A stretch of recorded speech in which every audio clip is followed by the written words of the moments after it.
¿Cómo se vive la espiritualidad dentro de la Iglesia? ¿Cuál sería el culmen de esa espiritualidad? Hola, soy Agustín, soy franciscano seglar. Bienvenido al curso de liderazgo y dinamización misionera. Te encuentras en la asignatura de espiritualidad y en este vídeo trataremos sobre la espiritualidad en el ámbito eclesial. El despertar a la vida espiritual, sea más o menos consciente como consecuencia de la continuación de nuestras creencias familiares o en un proceso personal de conversión, debe suponer la reordenación total de la personalidad en coherencia con el sistema de creencias que la religiosidad de la opción espiritual escogida nos ofrece. Con la expresión conciencia espiritual entendemos la actitud global del cristiano que se dedica a la vida espiritual, es decir, que tiende hacia la plenitud de la vida sobrenatural comunicada por parte de Dios, que debe ir guiando a la ordenación anteriormente mencionada de todo nuestro ser. La conciencia del cristiano es conciencia humana que encuentra en sí misma los aspectos principales de toda actividad consciente que vive en relación con el mundo a través del propio cuerpo y que se desarrolla lógicamente en el tiempo. La condición encarnada de esa conciencia hace que la vida espiritual se lleve a cabo, como hemos dicho, en la historia, en el tiempo, puesto que también la vida espiritual se basa en el principio dinámico encaminado hacia la madurez y hacia la plenitud. Y surge como lugar el crecimiento, pero también como lugar de decisión, pues es la decisión personal la que define un antes y un después y que avanza conforme el ejercicio de esa libertad individual que va condicionando y haciéndonos crecer. La decisión supone el comienzo de la vida espiritual al iniciar esa relación con el absoluto y al intentar unificar toda nuestra personalidad y nuestra historia de vida precisamente en relación a ese absoluto. Y todo ello es consecuencia de la vivencia, de la experiencia personal de relación con ese Dios. Esa relación que se manifestará en su desarrollo adulto de dos maneras, principalmente, en la vocación personal al descubrir el designio de Dios para con nosotros mismos y en la presencia del Espíritu Santo que nos impulsa también a una vivencia comunitaria de esa vida espiritual precisamente en la Iglesia. Es el Espíritu Santo quien dirige el curso de la historia de la salvación, a nivel comunitario y a nivel individual, y habita en lo íntimo del corazón de cada creyente, como fuerza divina e íntima que nos impulsará en el compromiso evangélico precisamente en la comunidad de seguidores de Jesús, que es la Iglesia. La Iglesia, por tanto, puede ser considerada desde el punto de vista de sujeto de la vida espiritual. También es verdad, desde un ámbito previo, simplemente fenomenológico, empírico, se puede ver como una comunidad religiosa con un vínculo social, ¿no?, con una serie de creencias en la divinidad, con un culto determinado y incluso con algunas normas y leyes religiosas que afectan precisamente al grupo. Pero desde un punto de vista más humano podemos acercarnos a ella como objeto de conocimiento también reflexionando más allá de lo empírico y considerando los principios y la finalidad última de esa comunidad. Y desde ahí puede darse un conocimiento con una mirada de creyente, una mirada espiritual. Desde la perspectiva de la fe, el hombre, el creyente, observa a la Iglesia como una comunidad religiosa fundada y constituida sobre la revelación, sobre el advenimiento histórico de Dios en Cristo Jesús, sobre la encarnación de la palabra, sobre el misterio de la cruz y sobre la efusión del Espíritu. Este conocimiento espiritual no es un resultado de una mera simple búsqueda racional, que también, pero también es un conocimiento teologal que nos permite ver y amar a la Iglesia con los ojos y con los datos de la revelación. En realidad es Dios mismo, pues, quien nos revela el misterio que la Iglesia es. Así aparece una bipolaridad en la Iglesia, es decir, tanto una dimensión espiritual e invisible como la parte en su dimensión institucional, visible, relacional, que siempre ha reconocido la eclesiología. En esa realidad bipolar, llevada al extremo, puede conducir a una mirada parcial, una simple interpretación espiritualista que pretende obviar la vinculación o la realidad institucional de la Iglesia, mientras que en el otro extremo podríamos acceder o interpretar la Iglesia como una simple realidad sociológica que resalta únicamente y unilateralmente su realidad institucional. Ambos extremos son incompletos. Y de hecho debemos de mirar ciertos valores o ciertos factores dentro de la Iglesia importantes. Porque si integramos ambos aspectos, observamos a la Iglesia como lo que es un objeto de la fe. Credo, ecclesiam, creo en la Iglesia. Creo, confío en la Iglesia. Lo que expresa la autocomprensión de su propio misterio desde la totalidad de la comunidad, que es tal y como se recoge en los diferentes credos o símbolos de fe. Además, la Iglesia, como sujeto de fe, donde la comunidad de creyentes, congregatio fidelium, es decir, como reunión de muchos sujetos que creen en la revelación de Dios y que constituyen por ello un sujeto social de fe. Encontramos como aspectos fundamentales del ser y de la misión de esta comunidad de creyentes, los seguidores de Jesús de Nazaret, los siguientes. El nacimiento de la Iglesia como comunidad que responde a la pura acción gratuita de Dios, dado que el destinatario primero de la comunidad, de la comunicación escatológica de Dios, hecha en Cristo, es la comunidad o asamblea, que es ni más ni menos que la Iglesia. El mensaje cristiano de verdad y de gracia ha sido confiado, por tanto, a la Iglesia para que llegue a todos los hombres por medio de su predicación. La doble dimensión del misterio eclesial ya vistos, tanto en su dimensión visible como invisible, producen una unidad irrenunciable.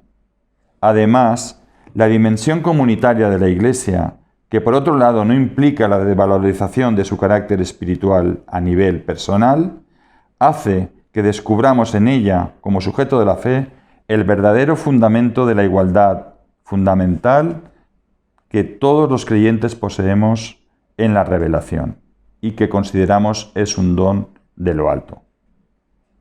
La estructura sacramental de la Iglesia, dado que el ser íntimo y la misión de ella exigen precisamente que se presente al mundo como sacramento de Cristo, que a su vez es la palabra epifánica de Dios. La Iglesia, por tanto, es también consciente de que la virtud carismática de lo alto da realmente eficacia a la mediación sacramental de la comunidad cristiana. Pero esta acción del Espíritu no exime al creyente de su propia responsabilidad personal, una responsabilidad que pesa sobre la totalidad de la comunidad eclesial, todos los cristianos.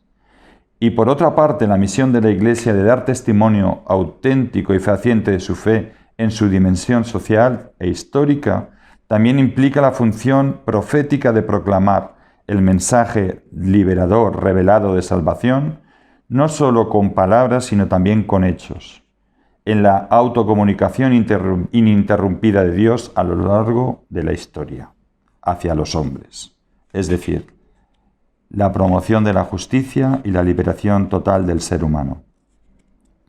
Por tanto, seguir a Cristo sería seguir a Cristo como parte de su comunidad en la Iglesia. Pues la Iglesia es el nuevo pueblo de Dios que realiza el misterio de comunión de los hombres con Dios y de los hombres entre sí como consecuencia de lo anterior.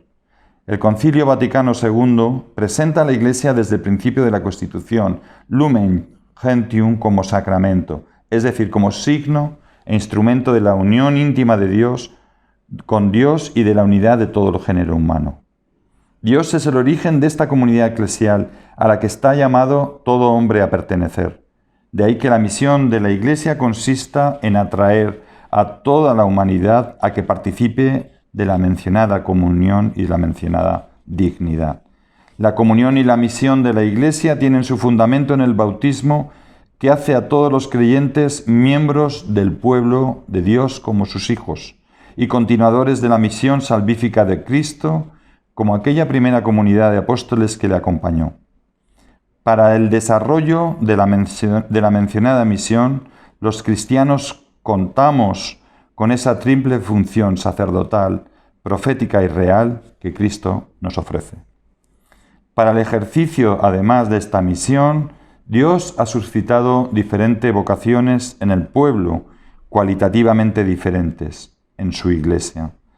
Para aproximarnos a dichas vocaciones laical, consagrados, sacerdotal, debemos hacerlas desde la triple perspectiva de la unidad, la complementariedad y la diversidad, considerando siempre las diferentes vocaciones cristianas van a tener en común la llamada a la santidad y la solicitud para la salvación de las almas, es decir, la preocupación apostólica misionera. Como en la primera comunidad de apóstoles, de seguidores y amigos de Jesús, existen diferentes carismas que sostienen esos ministerios. Y de hecho conviene y es bueno diferenciar. El carisma es el don gratuito que el Espíritu otorga a cada persona para llevar a cabo una actividad determinada y una determinada forma de vida que contribuya a la riqueza de la Iglesia, de la comunidad y en beneficio, por tanto, de toda la sociedad. El servicio sería la acción consecuente de ese carisma recibido que se desarrolla, como hemos dicho, pues a favor de la comunidad cristiana en principio y de todos los hombres. Dicho servicio puede realizarse de forma ocasional e incluso espontánea, o de una manera institucionalizada o estable. Y ahí es donde acudimos al ministerio, que es ese servicio establecido y, por tanto, encomendado a un responsable en concreto que forma parte de la Iglesia y se hace en un acto público a las personas que vayan a desempeñarlo. Actualmente podemos distinguir dos tipos de ministerios, los laicales o instituidos, que hoy en día se reducen al acolitado y al lectorado, y los ordenados, que incluyen el episcopado, el presbiterado y el diaconado. Preguntábamos antes el culmen de nuestra espiritualidad en la Iglesia. Obviamente es la celebración de la Eucaristía como fuente y culmen, alimento y sostén de toda nuestra vida espiritual. Esa Eucaristía, ese gran don que nos hizo el Señor, es precisamente el símbolo principal de su entrega, pues Cristo es el ministro invisible, presente y actuante en ella. El símbolo principal de la Eucaristía consiste en esa unión de los dos significantes, la parte visible que sabemos que es pan y vino, y la parte invisible que es el mismo Cristo en el pan y Cristo en el vino. La presencia de Cristo como ministro en la realidad visible y en los dones consagrados se realiza gracias al memorial que él mismo solicitó. Memorial, recuerdo, que se encuentra su fundamento en las propias palabras que él expresó en la última cena. Haced esto en recuerdo y en memoria mía, expresado en la plegaria eucarística. El rito no sería más que el símbolo sacramental instituido por Jesucristo. El símbolo rito consiste precisamente en esa acción distendida en el tiempo. Reflexionando sobre las dimensiones de la Eucaristía, partimos desde la idea de que realmente, y así lo hizo Cristo, celebramos la Pascua liberadora de Dios y más en concreto la nueva alianza en Jesucristo.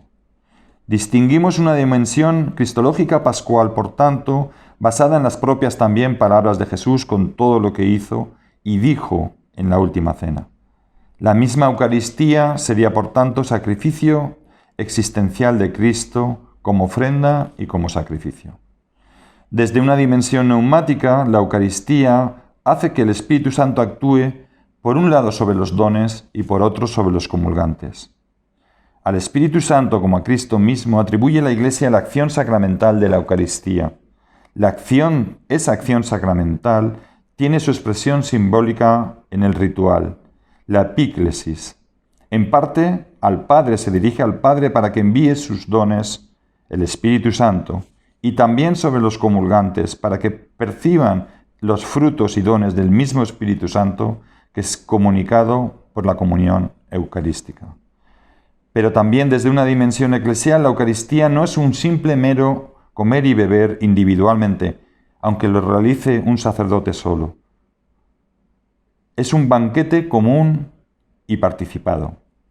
La dimensión eclesial de la Eucaristía está expresada principalmente en el gesto del Señor de partir y repartir el pan y también la copa, lo que representa la integridad del símbolo sacramental de la Eucaristía.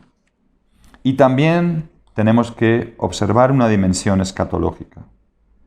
La Eucaristía prende de la vida eterna, del banquete celestial. Pues el banquete eucarístico es siempre anticipación del banquete eclesial, imagen del reino glorioso y eterno prefigurado bajo la imagen de ese banquete. No debemos olvidar lo que deberían ser sus efectos si creemos lo que realmente decimos creer. La Eucaristía es participación en la vida eterna de Cristo y aceptación del perdón de nuestros pecados en Él. Además, es sentirnos unidos al mismo Cristo. Y además, es la curación total tanto del cuerpo como del alma.